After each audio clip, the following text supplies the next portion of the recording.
Thank you for listening to another Honest Women episode. Want to make this conversation a part of your daily life?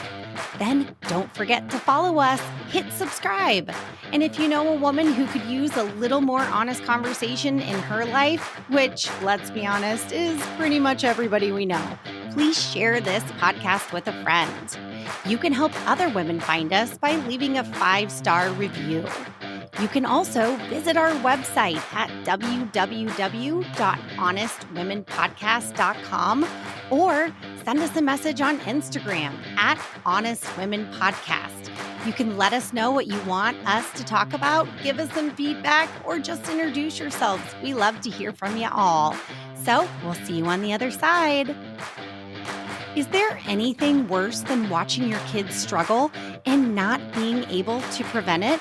Today, we get honest about the pain that comes with watching your child being mistreated and what it brings up for us as both humans and mothers. You're listening to Honest Women, the podcast for every woman who's trying to juggle the relationships, roles, and responsibilities that come with modern womanhood and finding it all just a little harder than she thought it would be. We're your hosts, Andrea Berkeley and Jessica Hutchison, your new besties who just happen to be therapists. And while we believe that life is hard and there's no tip or trick that will solve that, it does get just a little bit easier when we can be real with each other and talk about it honestly.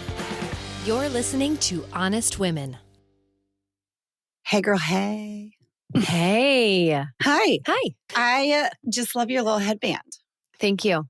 If you don't follow us on Instagram, you should at least check out a clip of this episode because this is a new thing for me. You have a headband because we're bringing back the 90s. I'm bringing back my Blair Waldorf vibe. Gossip Girl fan? Anybody? Look at you. Uh-huh. Bringing it back. Bringing it back. You got to find the thing that works for you. This might be my new thing. Maybe I'll never not have a headband again. It's really cute. It's very youthful. Thanks. Which is something I need right now. I hear you, girl. I feel like today's episode, it's a harder one. Mm-hmm. A little bit harder because we're talking about our kiddos, right? Yeah.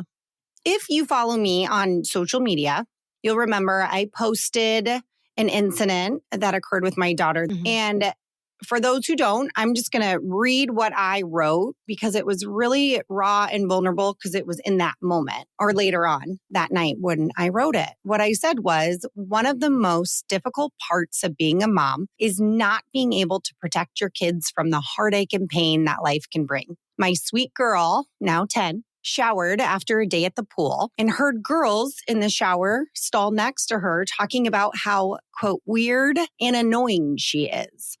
So she walked out with tears in her eyes, asking to leave. It actually makes me a little choked up to even go back to that moment, but asking to leave. And you know, when you look at your kid and you just know they're not okay.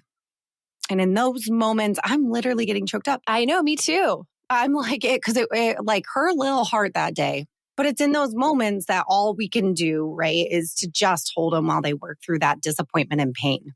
And I remember looking at her, and for anybody that obviously doesn't know my daughter, she's a strong little cookie. So when she came up to me that day, I mean, her little face, like that's what chokes me up is like envisioning her little face just so defeated, which is not something you see in her often. And so when she said, "Can we leave?" It was, yes, right away, let's go. And we're walking to our car. And I said, are you okay? And she said, "No, I'm not okay." Right. And we get in the car and she just starts crying. She loses it and tells me this story. And, man, it was such a hard moment. All you can do is nurture in that moment. Right. I think I wrote that I just slowly reminded her how amazing and strong she is. But it was like this moment where it's like, this is not going to be the first time. And it is not the first time that this world has hurt her and knocked her down. And all I can do as her mom is to help her stand back up and to remind her how tough she is. But it's also kind of one of those real life moments where we are faced with the reality of how hard life can be for us. But man, is it hard to watch your kids struggle. So you remember, because you reached out to me right away. Yeah. saying, oh, girl. It's just so incredibly painful. And I think that when something happens like this, not only do we, like you said, I felt choked up when you were imagining that look on your daughter's face. But I think it brings up so many of those times, like we've all been there. Oh, yeah. We've all felt that, some sort of rejection. So not only do we feel very much what they're feeling, we remember all the times that that was us. I know, at least for me, I feel it's not incompetent, but just I feel not like I'm not powerful, you know? Oh, you are at the mercy of the world in that moment. I mean, it's such a loss of control. And it's a reminder that we really don't have control over things like this about mistreatment of our kids, right? Or if they get left out or they're sitting out alone at lunch. I mean, we don't have a lot of control over these things. And I don't know if it's just me. It is really hard to keep my own shit in line in moments like these. Yeah. Anytime we lose control, I think that it is for sure. As a parent, I mean, if you really ask someone to think it through, nobody actually believes that they'll be able to keep their kids from all of the harm and hard things in the world. But darn if we don't try. And really, for their first lots of years, we are in every moment of their lives. We are able to protect them, to correct. Oh, that's not a nice thing to say. We don't say that to our friends, right? We are able to kind of socially construct their lives, set up the play dates, make sure that they spend time with us where they feel loved. And then there's this point where it starts when they're in school, but you just realize that there's all of this life that happens for them that we don't even see and that we can't fix. And so, yeah, in those moments, it's really hard to keep my shit in check, right? I do not feel... I've learned all sorts of things about friendships and relationships and community, all of this experience, this wealth of knowledge and wisdom that I gained mostly in my 30s, to be honest. I feel like this 30s on, this was my philosophies about relationships and just my acceptance in my own life of pain in relationships, blah, blah, blah, blah, blah. I have all of this wisdom, but when it's my kid, I want to burn something down. I want to burn it down. I am not wise. No, I am because the shaking. protective mama bear comes out. In this particular moment, it was so easy for me to step in as a mom because there was true just defeat and sadness. And it was one of those moments where you just jump right in and nurture. And I was allowed to because she is pretty tough little cookie and strong. Sometimes she doesn't show it.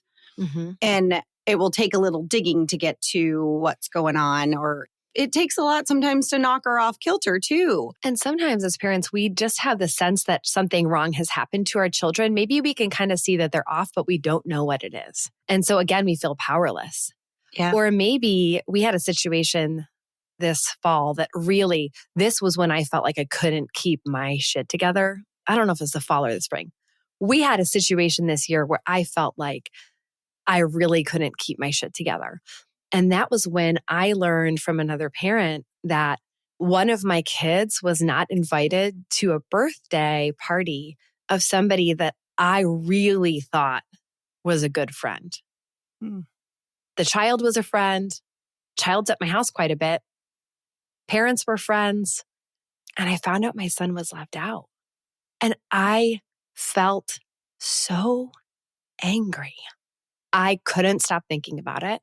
I couldn't stop talking about it. I wanted to say something. Oh, I'm sure you did. To a child. Like, hey, how was your birthday? Oh, shoot, my kid's invitation must have gotten lost in the mail. Hope it was super fun though. Yeah, come on in, let's play. Okay.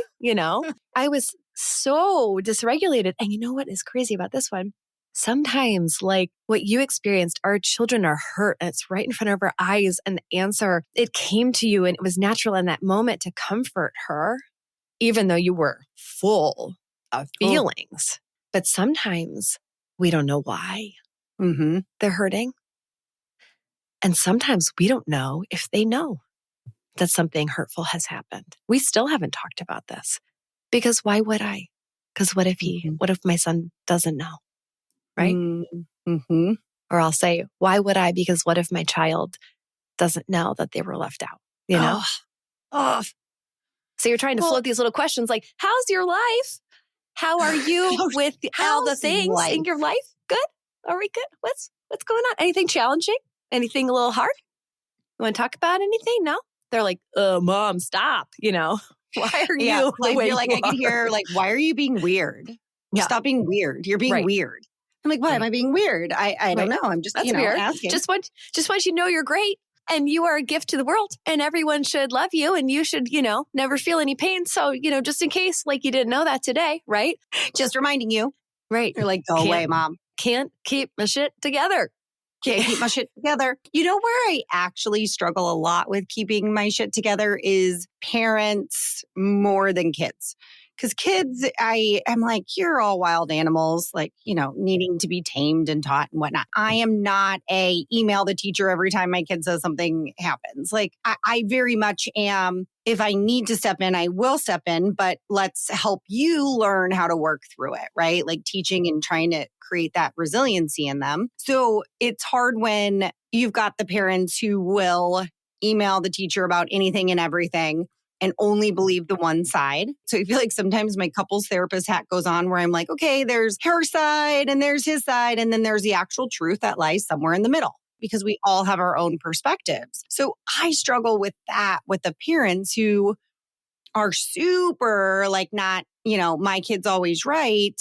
Or, well, I asked them about it and they said it didn't happen. So I don't know what to tell you. And it's like, oh, okay. But that's what's a struggle when it's just total opposites, different Yes. ways of approaching the parenting styles. It's Yes. hard. That's where I want to lose my shit. Yes. And like you said, it's when something happens to our kids, especially as they grow up. I mean, even when they're little, it's hard to know, like, oh, do you say something to a kid who hits your kid on the playground? But it's also a little easier. The stakes are a little bit lower and it's very clear. Like, little Johnny just hit my little Susie right in the head with a shovel. And I can say like, hey, we don't hit our friends, Yes. whatever. You can do it pretty easy. But as they get older, it's that question like, do I say something? Do I step in? Mm-hmm. Do we handle this in our home? Do other people handle it in their homes? Mm-hmm. Right? When I do feel like it's serious enough to have to step in, how's that going to go? And now it's not just about our kids. It's not just about their peers. Like you said, it's about other parents. And I think sometimes we can feel like I would never do that. Or I would never let my kid do that. Or you need to do something here. And again, we don't have control, but it can cause drama in the parental zone too. Oh, yes. Versus just the kid zone. This has ripple effects. Oh, big time ripple effects. If you have a parent who always thinks their kid is right or telling the truth or always makes the right choice, it's hard because you can't really have conversation about it because there's no room for discussion. The conclusion's already been drawn. And, I joked with one of my friends at one point that I don't know why I always want to make t-shirts. I've never made a t-shirt and I always say I want to make a t-shirt. Oh, I've never made a t-shirt. Are you kidding? Really? It's all, oh yeah, never. No. I love But t-shirts. I always am like, we should I'm make going some to make a t-shirts. t-shirt. Yeah, I'm going to make a t-shirt that says. I think you said that like right before we started recording this. We should make Literally. a t-shirt of us. Yeah. No, I don't even know where to go to make t-shirts. Like I don't, I'm sure people are like, oh my God, she's an idiot. It's not hard. But anyways, I was joking with a friend about where like having t-shirts that's like newsflash, your kid's an asshole because all kids are assholes. Right. Your kid, my kids, they can be assholes because they are literally wild animals that have to be taught and tamed and socialized. They can be assholes. Right. Guess what? I know that my kid is not always in the right. Right. In fact, I honestly, to be fair, will be a little rough on one of my kids and be like, what did you do? Right? What did you do? Everybody's kid has done and will do something wrong that likely hurts another kid because that's how we learn. Right. And I feel like when hey, my kid's not perfect, and hey, your kid's not perfect. Like when someone else doesn't seem to get that, then you feel really frustrated, Oh, it's so frustrating. Or if you have a situation where you're like, this is correctable behavior, you can realize that all of a sudden, like, we're all pretty on the same page when our kids are little about what the rules of the road are. But then as they get older, we're not necessarily. No. And having to engage with another parent or not engage, or in the case of many of these situations, I'm sure that you saw these little girls and I'm sure that you saw their parents, and I'm sure that you had to hold that inside. Oh, yes. If you chose yes. not to address it, you had to say something in your own head to say, don't say, hey, your kid's an asshole. Hey, guess what? Your kid's an asshole. And guess what? Mine could be an asshole too. What to say, when to say it is a hard part of it. It's half the reason I say I don't work with kids, like from a psychology perspective, is because I don't want to work with parents. Oof, yeah, that's true. A lot of people feel the same way. So when we were talking about our kids struggling, oh man, are being mistreated, that might be some of like the worst pain from an emotional sense. Yeah. Especially with social situations, because there are other things that we'll see where our kids will struggle and they all hit differently. But knowing that someone's been mean to our kid, or our kid is being left out, or they feel, like they're being picked on or left behind by friends, there's something about that social pain, again, that we all relate to. And it feels like a dirty pain, right? Like if your kid gets sick with some sort of, you have to go through like a health crisis. You're like, oh, that's very clear. We're just sad and we just do what we need to do.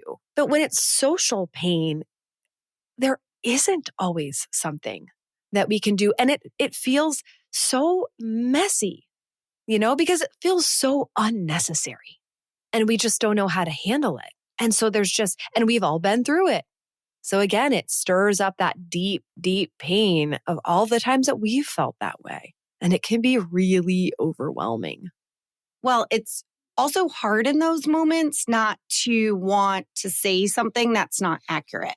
Like, don't worry, that won't happen again. Or don't worry. It's hard not to overcomfort or to say something that's just not accurate. Right. Yeah. We don't know what to do. No, we have no idea what to do or say. Right? Like in this particular instance, it was an easy one from the sense of I just knew I had to nurture. Right? Like the kid just needed to cry and needed to be hugged. And I mean, honestly, as painful as that event was, it was easy as a mom to know what to do versus a lot of the other situations where you don't know what to do, what the answer is. Do I step in? Do I not step in? Do I tell them that person, that kid sucks and don't be friends with them anymore? Which isn't always the answer. Sometimes it is. But, if little Billy's always hitting you with a stick, well, I don't know. Don't play with little Billy. But it's really hard not to want to fix it for them.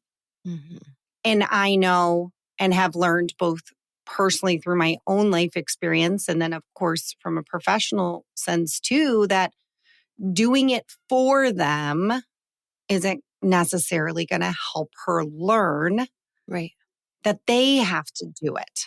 Right. But with assistance, guidance, support next to them, which is why I don't know, from my parenting philosophy, again, not saying it's the right one, I don't email about anything and everything. It's when there's extra support needed or I feel like my child's been misunderstood and just want to provide an alternative viewpoint. Again, not a right viewpoint because I don't think it's right or wrong. It's just an alternative viewpoint. I'll step in. But man, it's hard for kids to build resiliency if we don't let them fall. And it sucks though to watch them fall and get hurt because we don't want to let them fall and get hurt. We want to remove all pain, but then we also remove resiliency if we do that. Yeah. And I think that this is a time where our own strengths in handling pain or our own lack of strength in handling pain comes very much into the view, right? We're not all very good at handling pain. And what we want to do is start to notice, like, what happens in me when I see or feel this much or this kind of pain. Like you said, sometimes, there's a temptation to try to solve your way out of it. Sometimes there's a temptation there could be a temptation to try to minimize it, right? Mm-hmm. Yeah, this happens. This is going to happen. So, everyone goes through it. And there could be a temptation to tell your kid to toughen up. Oh, totally. There could be a temptation to trash somebody else. But we do all sorts of things as a knee-jerk response, as a coping mechanism when we're confronted with pain, and they all start to come out when we feel pain because our kid's feeling pain. And they're not all the best. And so I feel like this is a moment to just first notice. Mm-hmm. What do I do very naturally, right? Like I said, this is an old coping mechanism for me. When I used to feel pain or I used to feel mistreated or any of those uncomfortable emotions, I used to get really angry.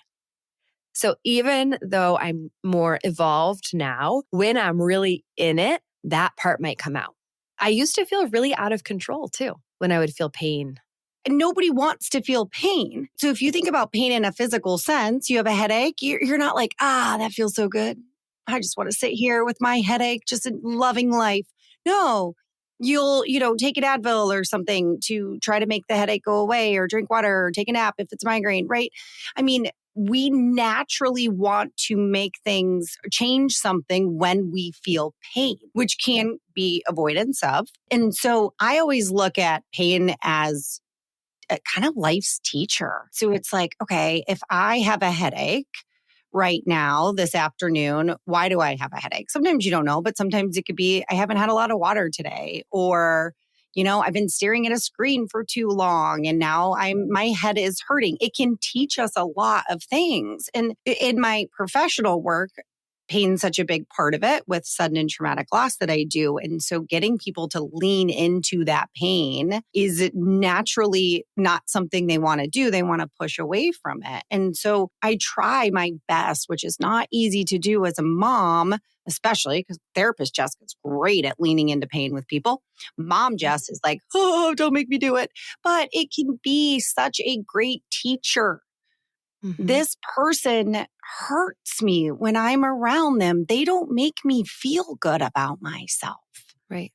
What can we learn from that? Is this person truly a good friend? Or why do you want to remain in this friendship despite the pain? Not don't stay in this friendship because your friend's being mean, but help me understand it.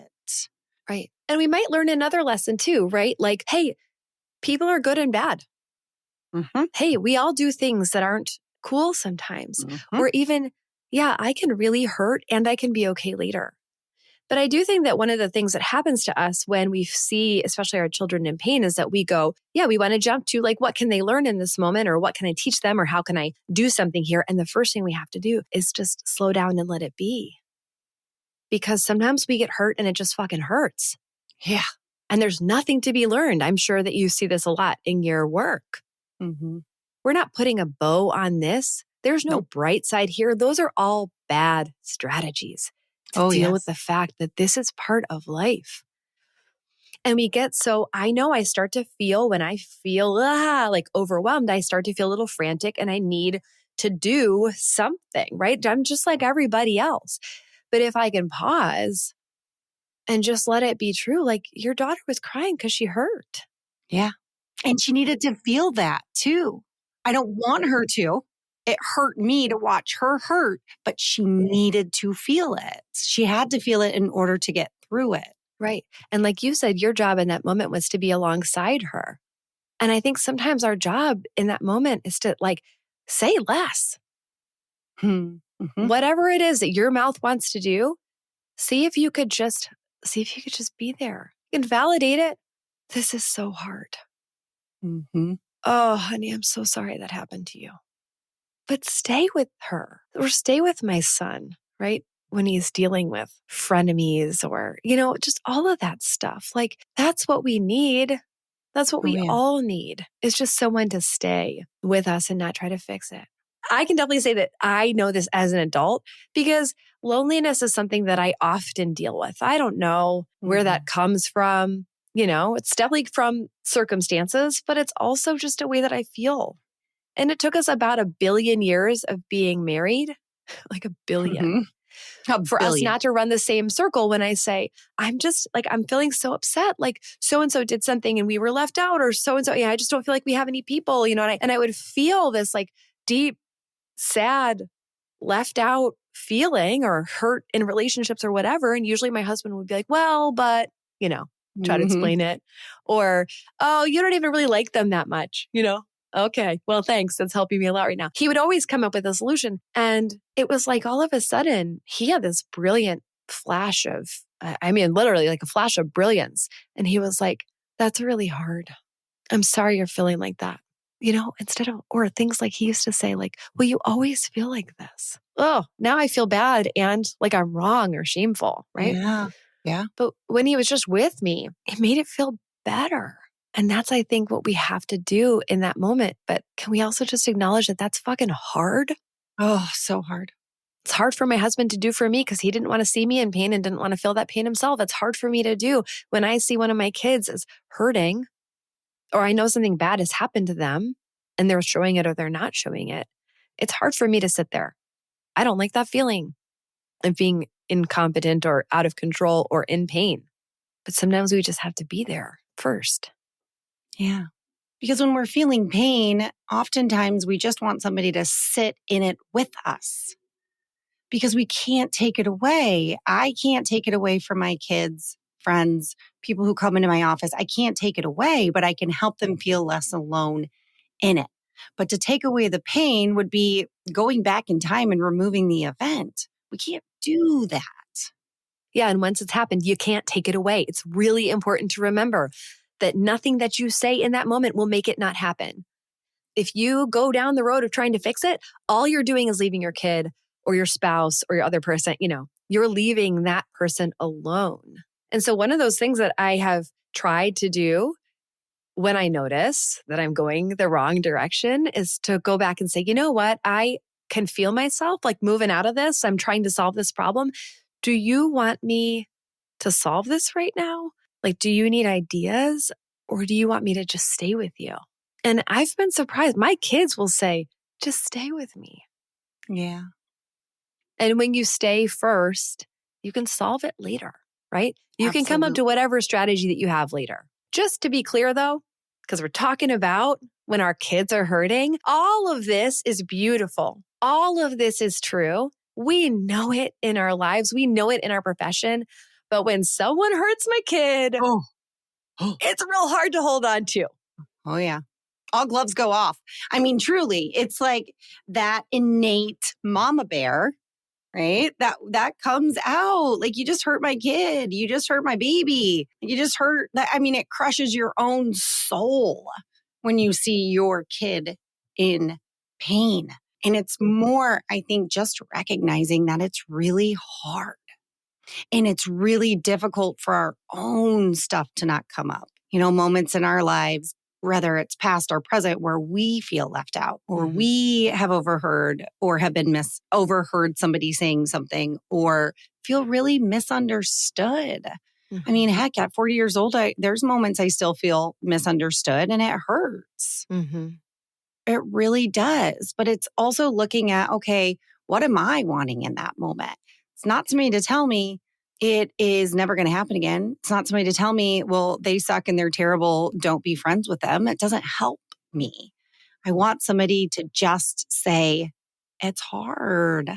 So I will say that night when I was putting my daughter to bed, which was another wonderful but heartbreaking moment, she looks at me and she's like, Mom, I know it's going to happen again at some point. It's just really hard the first time. Oh, it took everything not to say, no, it won't. No, it won't. Don't worry. Don't worry. It will never happen again. I mean, literally, it took everything to just look at her and be like, I know, sweetie, but I will be here. Oh, I'm going to get choked up again, but I'll be here. Because that's what she needed to know. It's not the goal for our lives to never have pain. In fact, this is something that we can expect. Being human is complicated. So complicated. It is so complicated.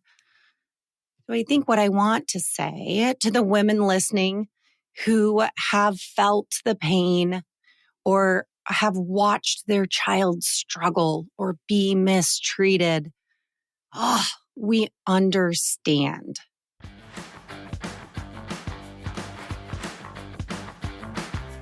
You've just finished an episode of the Honest Women podcast. We are so honored that you would spend this time with us.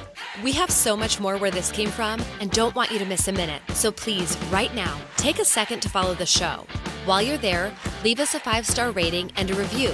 It's the best way to help other women find our show so they can join the conversation. And if you have a friend who could use a little more honesty in her life, and who couldn't, send this episode directly to her. Actually, send this episode to anyone you want to. Everyone's welcome here. We'll be back next Wednesday speaking some truth and feeling some feels. Until then, hang in there, ladies. This has been Honest Women.